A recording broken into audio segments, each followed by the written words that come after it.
घर में पूजा करते समय ध्यान रखनी चाहिए यह 51 बातें।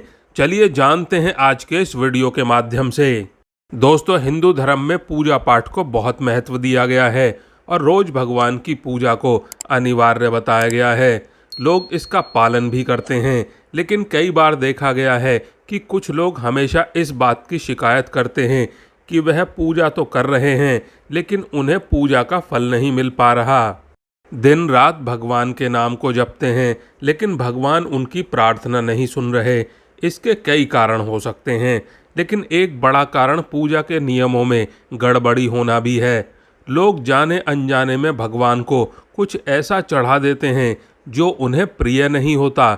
ऐसे में हो सकता है कि भगवान नाराज हो जाएं और पूजा का फल ना मिल पाए आपको।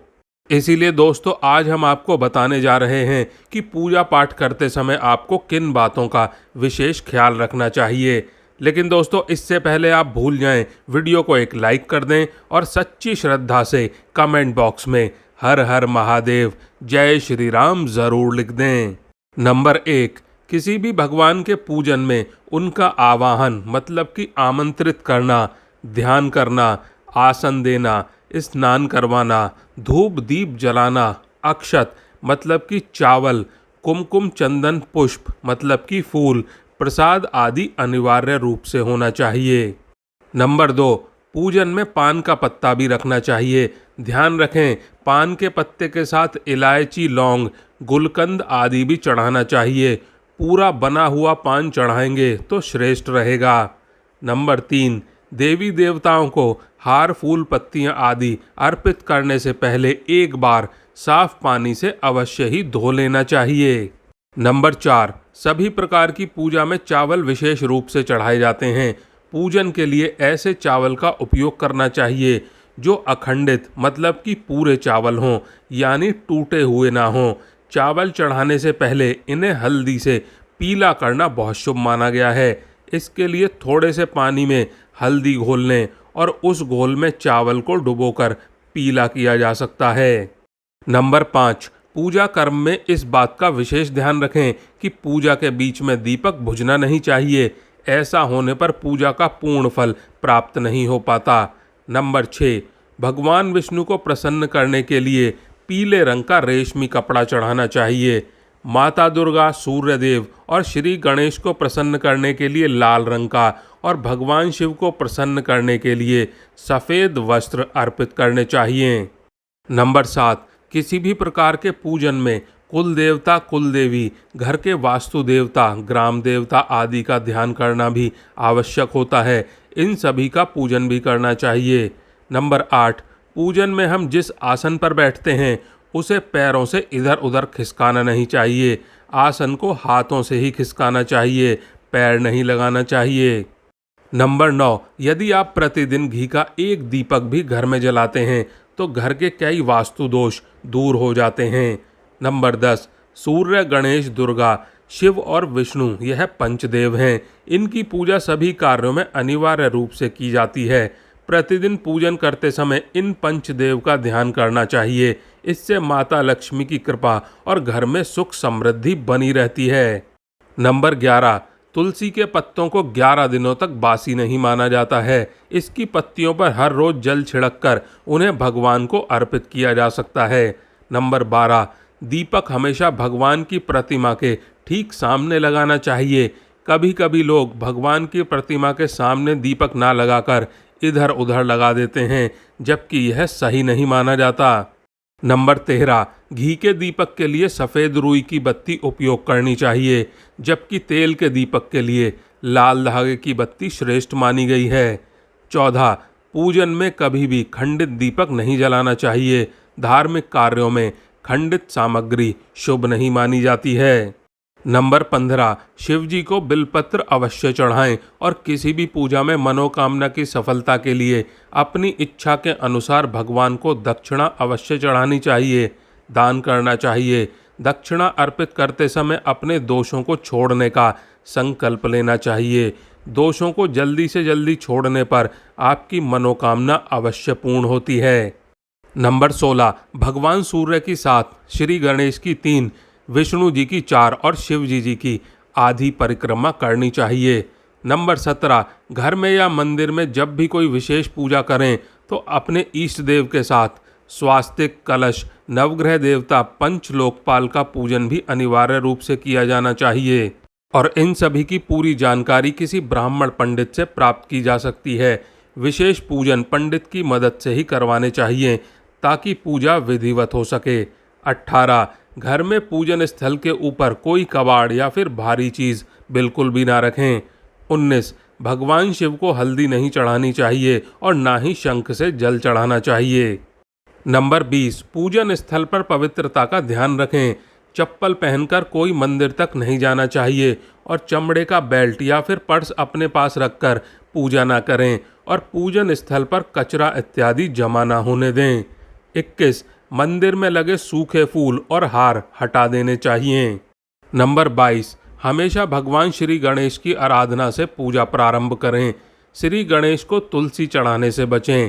भगवान गणेश को तुलसी चढ़ाने से दोष लगता है। नंबर 23, शिव शंभू को कभी भी केतकी का फूल नहीं चढ़ाना चाहिए। पौराणिक कथाओं के अनुसार भगवान शिव ने केतकी को श्राप दिया था, इसीलिए भगवान शिव को यह फूल नहीं चढ़ाना चाहिए, वरना भक्तों के काम बिगड़ सकते हैं। नंबर 24, भगवान की प्रतिमा को स्नान करवाते वक्त सिर्फ उंगलियों का प्रयोग करें। भगवान को स्नान करवाते समय कभी भी अंगूठे का इस्तेमाल नहीं करना चाहिए।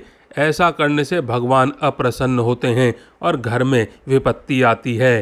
25, दीपक को कभी भी ज़मीन पर रखकर प्रज्वलित ना करें। ऐसा करने से धन की बर्बादी होती है और घर में अशुभता आती है। नंबर 26, पूजा के वक्त अगरबत्ती का प्रयोग ना करें। ऐसा इसलिए क्योंकि इसे बांस की लकड़ियों के साथ बनाया जाता है और बांस की लकड़ियों का प्रयोग अंतिम संस्कार में किया जाता है, इसीलिए इसे अशुभ माना जाता है। 27, रविवार के दिन तुलसी के पत्ते तोड़ने से बचें। मान्यताओं के अनुसार रविवार के दिन तुलसी के पत्ते तोड़ने से भगवान विष्णु अप्रसन्न होते हैं। नंबर 28, भगवान शालिग्राम को कभी चावल अर्पित नहीं करने चाहिए। वास्तुशास्त्र के अनुसार ऐसा करने से दोष लगता है। 29, पूजा में गंदे कपड़े पहनकर ना बैठें। कभी भी गंदे कपड़े पहनकर पूजा नहीं करनी चाहिए। मान्यता के अनुसार ऐसा करने से घर में दरिद्रता आती है। नंबर 30, पूजा के दौरान मन को पवित्र रखें। कभी भी पूजा करते समय मन को दूषित नहीं रखना चाहिए। कहा जाता है कि पूजा के दौरान मन में बुरे ख्याल रखने से पूजा का फल प्राप्त नहीं होता। 31, पूजा में इस्तेमाल किए गए फूल अगर सूख जाते हैं तो उन्हें कभी भी फेंके नहीं। सूखे हुए फूलों को किसी पवित्र नदी में प्रवाहित कर दें या ज़मीन में गड्ढा खोदकर गाड़ दें। नंबर 32, शास्त्रों के अनुसार घर में पूजा करने का स्थान ईशान कोण में होना चाहिए। उत्तर दिशा और पूर्व दिशा के बीच का भाग ईशान कोण होता है। ईशान कोण को शुभ कार्यों के लिए सबसे उत्तम दिशा माना गया है। इस दिशा में पूजा के मंदिर को स्थापित करें। यदि किसी कारणवश ऐसा ना भी कर पाएं तो भूल कर भी घर के ईशान कोण में गंदगी जमा ना होने दें और घर के इस हिस्से को सदा पवित्र रखें। और दोस्तों, ईशान कोण के अतिरिक्त पूर्व दिशा भी पूजा स्थान के लिए श्रेष्ठ मानी जाती है। इसीलिए आप घर में ईशान कोण व पूर्व दिशा दोनों में से जहां भी सुविधाजनक रूप से पूजा स्थल की स्थापना कर सकें वहां पर पूजा स्थान स्थापित करें। नंबर 33, पूजा स्थल में गणेश जी की स्थापना अवश्य करें। इसके लिए एक सुपारी पर लाल धागे मतलब कि मौली को लपेट लें और कुमकुम से तिलक कर एक कटोरी में थोड़े चावल रखकर स्थापित करें। 34, पूजा स्थल में एक कोने में बंद पात्र में गंगा जल अवश्य रखना चाहिए। नंबर 35, एक तांबे के छोटे से लोटे में जल को पूजा स्थल में अवश्य रखना चाहिए। प्रतिदिन इस पात्र का जल बदलना चाहिए। वह पुराने जल को पीपल के पेड़ या फिर तुलसी के पौधे में डाल सकते हैं। 36, पूजा के स्थान में एक देव की सिर्फ एक ही प्रतिमा रखें। यदि आपके पास एक देव की एक से अधिक प्रतिमा पूजा स्थल में है तो उन्हें घर में कहीं भी दीवार आदि पर लगा सकते हैं, किंतु पूजा स्थल में एक देव की एक ही प्रतिमा रखें। नंबर 37, घर में पूजा के स्थान पर कभी भी बड़ी मूर्तियां नहीं रखनी चाहिए। बड़ी मूर्तियों में प्राण प्रतिष्ठा होना अनिवार्य हो जाता है, इसीलिए बड़ी मूर्तियां मंदिर के लिए ही उचित हैं। पूजा स्थल में छोटी मूर्तियां ही रख सकते हैं। 38, पूजा करने के स्थान पर भूलकर भी अपने पितृदेव मतलब कि स्वर्गीय माता पिता या गुरु की फोटो बिल्कुल ना लगाएं, उनका स्थान अलग रखें। नंबर 39, पूजा स्थल में कूड़ा कचरा बिल्कुल भी इकट्ठा ना होने दें। प्रतिदिन पूजा घर की साफ सफाई करें। 40, अगर आपने पूजा घर में कोई मूर्ति की स्थापना की हुई है तो ध्यान दें, मूर्ति का कोई भी हिस्सा खंडित नहीं होना चाहिए। मूर्ति खंडित होने पर तुरंत उसे वहां से हटा दें। खंडित मूर्ति को बहते जल में विसर्जित कर सकते हैं। नंबर 41, पूजा के समय यदि संभव हो तो शुद्ध देसी गाय के घी का प्रयोग करें और भोग लगाने के लिए अग्नि में गाय के गोबर के कंडे मतलब कि उपलों का ही प्रयोग करना उत्तम माना गया है। 42, पूजा पाठ के समय गूगल युक्त धूप बत्ती का प्रयोग करें। गूगल घर के वातावरण को शुद्ध और घर से नकारात्मक ऊर्जा या बुरे दोषों को दूर करती है। नंबर 43, रात्रि को सोते समय पूजा स्थल को लाल पर्दे द्वारा ढक दें और सुबह होने पर पर्दे को हटा दें। 44, श्रीमद् भगवद गीता में बताया गया है कि पूजा करते समय कभी भी एक हाथ से प्रणाम नहीं करना चाहिए। ऐसा करने से व्यक्ति के सभी पुण्य नष्ट हो जाते हैं। प्रणाम हमेशा दोनों हाथ जोड़कर किया जाता है। वहीं अपने पिता और बड़े भाई को लेटकर प्रणाम करना चाहिए और माता को सामने झुककर प्रणाम करना चाहिए। नंबर 45, शास्त्रों के अनुसार जाप करते समय हमेशा दाहिने हाथ को कपड़े से या फिर गौमुख से ढक कर रखना चाहिए। जप के बाद में आसन के नीचे की भूमि को स्पर्श कर पूजना चाहिए। साथ ही यह भी ध्यान रखें कि कभी भी कोई भी वस्तु या फिर दान बाएं हाथ से नहीं करना चाहिए। इसके लिए हमेशा दाहिने हाथ का प्रयोग करें। नंबर 46, पुराणों में चरण स्पर्श करने का भी विधान बताया गया है। कभी भी ऐसे व्यक्ति के चरण स्पर्श नहीं करने चाहिए जो सो रहा हो। सनातन धर्म के अनुसार लेटे हुए व्यक्ति के चरण स्पर्श तभी किए जाते हैं तब उसकी मृत्यु हो चुकी हो। सोते हुए व्यक्ति के पैर छूना पाप करने जैसा माना गया है। नंबर 47, पूजा करते समय भगवान को फूल चढ़ाना शुभ माना जाता है। कुछ फूल देवी देवताओं को विशेष रूप से प्रिय होते हैं और फूल चढ़ाते समय इस बात का खास ध्यान रखना चाहिए, जैसे कि दुर्गा माँ को लाल और भगवान विष्णु को पीले रंग के ही फूल चढ़ाने चाहिए। पूजा में कभी भी बासी फूल नहीं चढ़ाने चाहिए, यह अशुभ माना जाता है। नंबर 48, पूजा में इस्तेमाल कलश या जल के लोटे को हमेशा ईशान कोण में रखना चाहिए। दीपक और कलश को एक दूसरे के बिल्कुल पास कभी नहीं रखें, वरना इसके दुष्प्रभाव झेलने पड़ते हैं। 49, पूजा हमेशा आसन पर बैठकर ही करनी चाहिए। आसन पर बैठकर पूजा ना करने से इसका फल नहीं मिलता। आसन के रंग का चुनाव आपको अपनी राशि के अनुसार ही करना चाहिए। नंबर 50, भगवान के भजन कीर्तन या आरती के दौरान हर तरीके से वहां पर उपस्थित रहें। इस दौरान किसी से बातचीत करने से पूजा का फल नहीं मिलता है। पूजा की सामग्री को लेकर कभी भी दिखावा ना करें। नंबर 50, आप पूजा किन की करने जा रहे हैं उस हिसाब से आसन का चुनाव करें। पूजा शुरू करने से पहले देखें कि आसन किस चीज़ का है, किस रंग का है, क्योंकि अलग अलग रंग के आसन का अपना अलग महत्व है। कोशिश करें कि कंबल या उससे बने आसन का ही प्रयोग करें। धन की देवी माता लक्ष्मी, माँ दुर्गा और हनुमान जी की पूजा करने जा रहे हैं तो लाल रंग के आसन का प्रयोग करें।